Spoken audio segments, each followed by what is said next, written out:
Now, not everyone's been a critic of President Trump's actions on immigration. Chief Counsel for the American Center for Law and Justice and New York Times bestselling author Jay Sekulow joins us from Tennessee. Jay, Tennessee has a nice soft spot in my heart. That's where my mom and my dad met and got married. Beautiful state, beautiful place to be. So, Jay, people are going absolutely crazy over this temporary ban that Donald Trump has imposed. What's the problem?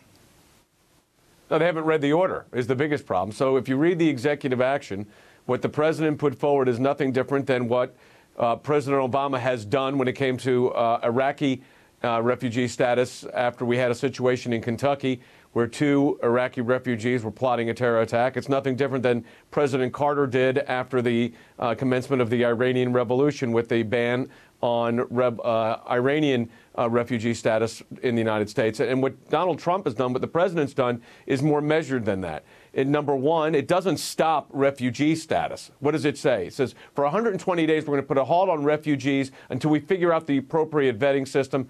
That makes perfect sense. On the 90-day, what's called the 90-day 7 countries of concern, and these are countries that the Obama administration outlined as most likely to cause problems in the United States. In other words, people originating in those countries like Sudan, like Syria, that those not for a 90-day period, no immigration or non-immigration transfers into the United States until, again, the vetting process is put forward. Now, Larry, some people are saying, well, he didn't put all the other countries that could have been problematic. And what people need to understand is some of those countries are actually cooperating with the United States on intelligence sharing. For instance, Egypt, Saudi Arabia, Jordan. So we have ongoing intelligence sharing with these countries.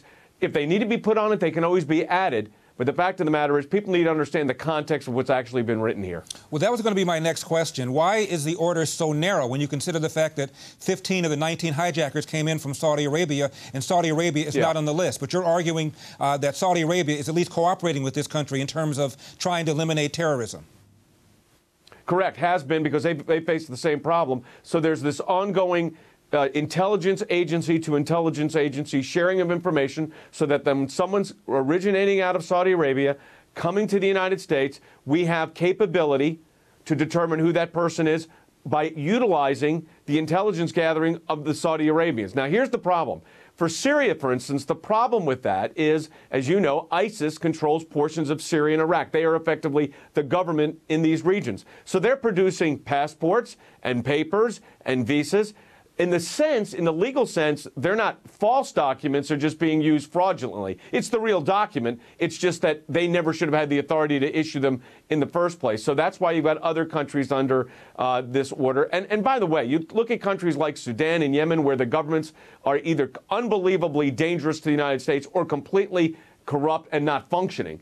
That's why these governments are listed. But look, there were 43 states that were not listed that are primarily Muslim. So to say this was a Muslim ban is absurd. It's a target-specific pause until we figure out who's there. And Larry, look, I'm the grandson of a Russian immigrant. I'm in favor of immigration. I'm in favor of comprehensive immigration reform. But you got to stop by knowing who's here. You got to start that process. You got to know who's here.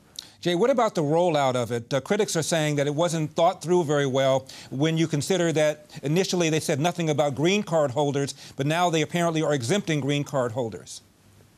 Yeah. So, look, you had 370,000 people come through the airport in that day. 105 were detained. Could have they rolled it out better? Sure. How would have you rolled it out better? By specifying that these visa holders, green card holders, would not be impacted by this executive order. They corrected it within 24 hours. That is not the basis upon which these protests are going on. These protests are going on because people that don't like what the president is doing are going to use anything. The next day it'll be something else to basically create a stir against administration policies they don't agree with. They need to look at their own candidates, though, and their own past presidents to see exactly who's done what when it comes to refugees and immigration. What about the effectiveness of the executive order in keeping America safe? The odds of getting killed in a terror attack probably are no different or no better than the odds of being killed or injured in a lightning strike. What is your reaction when you look at the odds? If we could prevent lightning strikes, we would do it. I mean, that's the fact of the matter. If we could prevent a lightning strike from happening, we would do it. But here's the problem. I've represented, look, Larry, I've represented a lot of refugees coming out of these countries of concern that have sought asylum in the United States or they've sought asylum in England. Before we even approached the United States government, not only did we do an extensive vetting process, but we had an extensive vetting process inside their country of origin, and then the government did their job. So I've been through this process. Like I said, I understand exactly why we have refugee protections and why we have immigration reforms. But let me say this. The Constitution is not a suicide pact. When we know there's a problem, we can fix it. We know there's a problem here, we should fix it. And that's what the president's trying to do. Jay, are you really saying that President Trump does not have the ability to stop lightning strikes? Is that what you're telling me? I know he can stop a lot of things. Lightning strike is probably not one of them. What do you say about the Democrats? But it is a valid point. I mean, people are saying well, you can't stop this and the chances of this happening are greater. But if you know for a fact that lightning was going to strike in an area in the United States and people were going to die and you could prevent it, wouldn't you do it? You can't do it because of the laws of nature and nature's God, but you would try to do it if you could. Senator Chris Murphy, Democrat from Connecticut, says that this is simply handing ISIS another victory, just as Obama would say that keeping Gitmo open is a recruiting tool. Your reaction?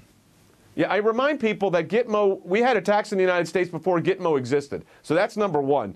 Number two, do we really think ISIS needs a recruiting tool and that the recruiting tool that they're going to utilize is the United States is banning 7 countries temporarily from having access to our refugee status? You think they're that nuanced? Will they use anything they can to stir up their hatred? Sure. But we're naive if we think this is going to increase the risk in the United States. That's absurd. If it keeps one person out that was designed to do harm, it would have been worth it. Iran says it will retaliate.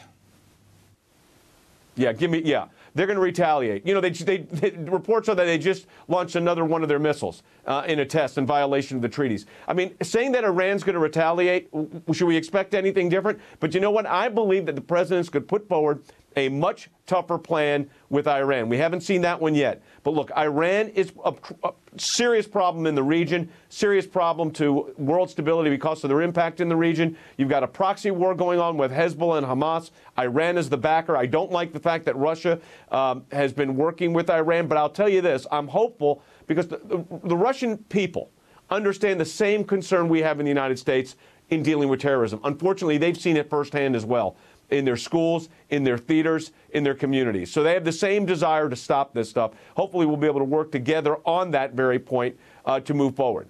President Trump says he wants to give priority to persecuted Christians. I assume you're okay with that. I think it's the right idea, and here's why, Larry. You know, we at the ACLJ, American Center for Law and Justice, we authored a plan very similar to what the president has put in place, with including safe zones in region, because in-region aid really goes a long way in impacting the millions of people. We're talking about, you know, in the United States, it's 50,000 people, 100,000 people, but people being impacted by this are, you know, approaching 8 or 10 million. So in-region aid is really critical. Here's the problem for Christians or other religious minorities, Yazidis. Even the in-region aid is not a safe zone for them because of the nature of the Islamic threat and the way Christians and Yazidis and other religious minorities are treated. Even in the safe zones, they would not be safe. What is the strongest legal argument, Jay, against what President Trump has done? If you were arguing the other side, and I know you're not, what's the strongest argument?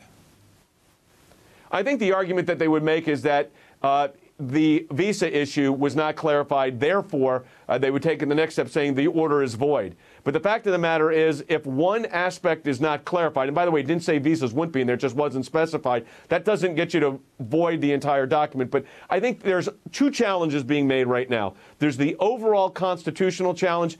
Does the president have the authority to do this? We challenged President Obama on a number of executive actions because there was no underlying constitutional or statutory authority to do it. Here, in this executive action, the president spells out not only the constitutional provisions, but also the statutory provisions, the Immigration and Naturalization Act, that he's seeking to enforce. But those that are going to try to do this or challenge it are doing exactly what the ACLU's done. Challenge it not on its face, but as it's applied to a particular person. Jay Sekulow, we're out of time. Thank you very much for taking the time. I appreciate it. Thanks for having me, Larry. I appreciate it. Good seeing you again.